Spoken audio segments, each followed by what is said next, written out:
औज़ुबिल्लाहि मिनश्शैतानिर्रजीम बिस्मिल्लाहिर्रहमानिर्रहीम।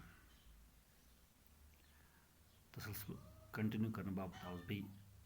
एक फी तह ब्रकिन हाजिर बह as usual. Class 8th science subject topic sound. Sound सुन पढ़ वन तान साउंड क्या गो यह कत प्रोडक्शन गसान यह कत बनान यह कत प्रोड्यूस गसान पत् कत प्रोपगेट गसान यह कत बेकिस तान वातान। आज पढ़ how we hear sound through ear. अस वो साउंड कत प्रोड्यूस गसान यह आ क्लियर। अम पे वो प्रोपगेट गसान सॉलिड लिक्विड गैस मज अम पे वोत मे तान मे तान वातन पत् बह कस यह बोजान यह समझन साने अम खुद सेंस आर्गन तथ वन ईयर। ठीक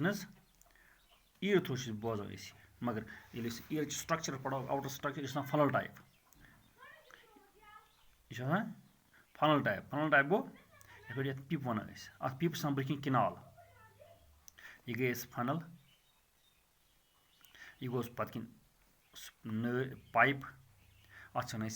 किनाल किनाल बुथ वातान अत पत् booth structured membrane tightly membrane tight कर लगित मेम्ब्रेन जयीज पहनस ओतान वातान साउंड। अम पे गसान साउंड इन पे ब्रेनस मगर गसान कत पे ओर आव यह अम कोर यह वत गो यह वाइब्रेशन अत ईयर ड्रम यह वाइब्रेट तुम वो तुम थो बोतल अनिव या बे कह चीज अनिव अत करो ढकनस पे जयीज रबड़ अत रबड़ पे थो तुम तुमल फुल जोड़ा कैसा तल करो पाइप वुल फोक दीजोस कह कत करो यह तुमल फुल कर वाइब्रेट इथे पे कर यह वाइब्रेट यह वाइब्रेशन या यह वाइब्रेशन अम सिग्नल नान यह वातान ब्रेनस कर अंडरस्टैंड अत डिकोड कर अत यह क्या अतिस लगे पता अम क्या कत वन और कत कह और अमिच वाइब्रेशन पे गसान कन्वर्ट सिग्नल कर ब्रेन डिकोड तो यह समझान यह कत क्या वो गो क्लियर कि कत साउंड बोजान। अम पे क्या पढ़न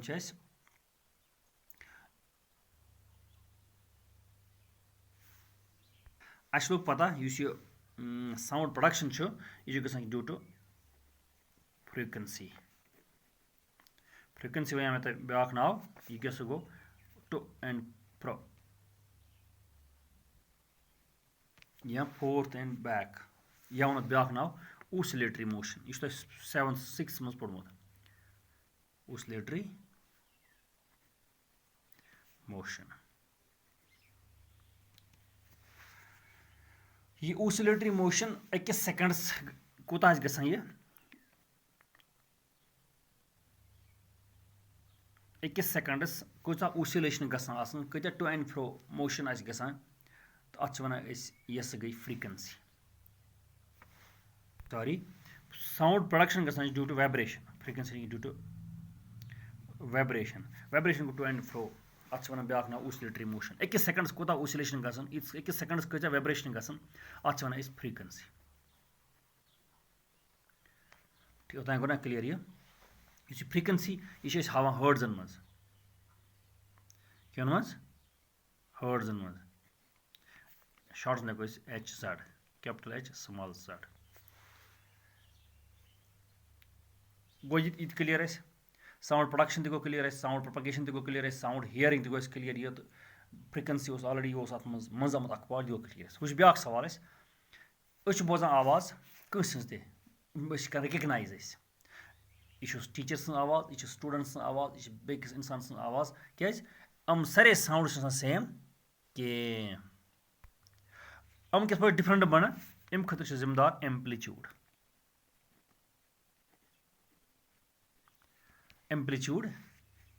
बे पिच या लाउडनेस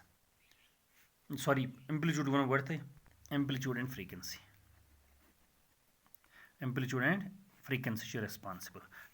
फ्रीक्वेंसी को थोड़ा अंडरस्टैंड यह करो बे नो तो एम्पलीट्यूड समझा बह एम्पलीट्यूड समझाने खतर एक्टिविटी करें यह गिलास ट्रम्बल वन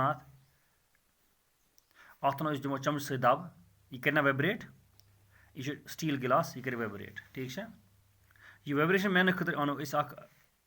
थर्मोकॉल बॉल या अनो रबड़ बॉल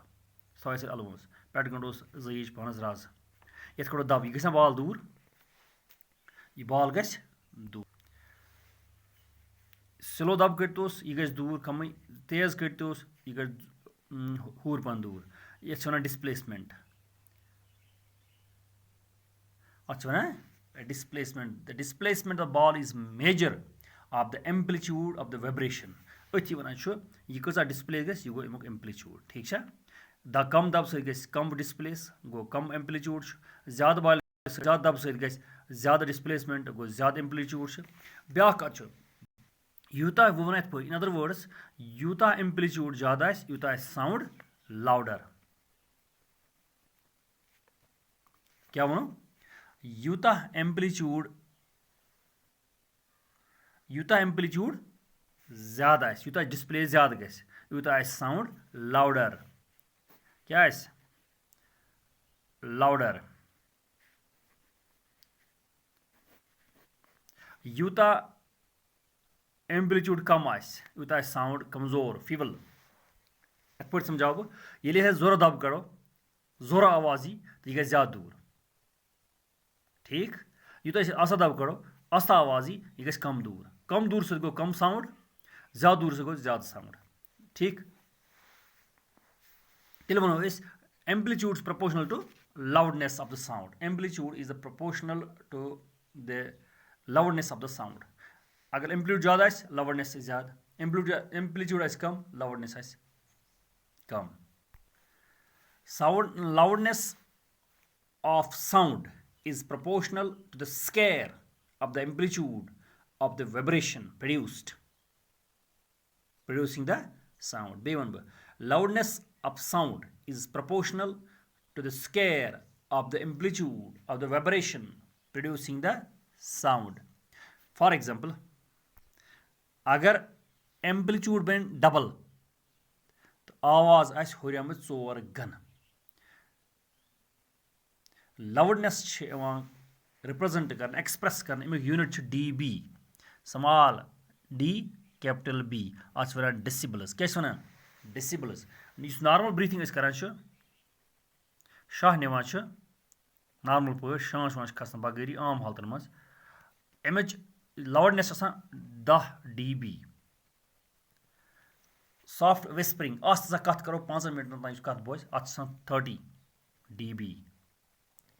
इथे पे गो बिजी ट्रैफिक रोडस पे गाड़ी पकान वारिया अत 70 dB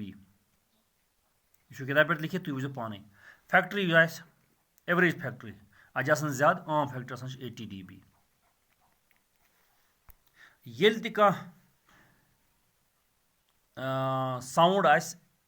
लाउडनेस 80 dB अलाव यह बनान नॉइज तो नॉइज यह फिजिकली पेनफुल तेल वनो ब्या कत दुम लाउडनेस साउंड डिपेंड कर तेल एम्पलीट्यूडस पे ठीक है पे करो प्रैक्टिकल वर्ल्डस मज compare sound of baby sound of an adult different वजह अमुक एम्पलीट्यूड बे फ्रीक्वेंसी जन हज आवाज मर्द सज आवाज वजह एम्पलीट्यूड बे फ्रीक्वेंसी यूता साउंड जयूल ईजा या वनो शुलनेस पे विसल तेज विसल अत फ्रीक्वेंसी